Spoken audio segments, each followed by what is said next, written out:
In Western Mass and happening today, the Belchertown Select Board is set to meet and some residents are sharing concerns. In a noteworthy development, there's growing concerns about the lack of public comment at these meetings, and some residents claim it's an anti-ethical way to represent democracy, saying public comment should be allowed at this meeting and future Select Board meetings as well in order to relay their concerns. Now, this all comes after a protest about 2 weeks ago about the meeting where members shared some of their thoughts.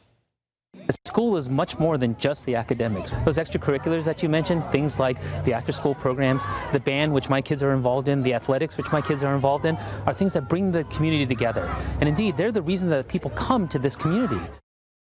Advocacy group Save Our Schools is urging residents to email Select Board Chairman Edward Belcher, urging him to allow public discourse.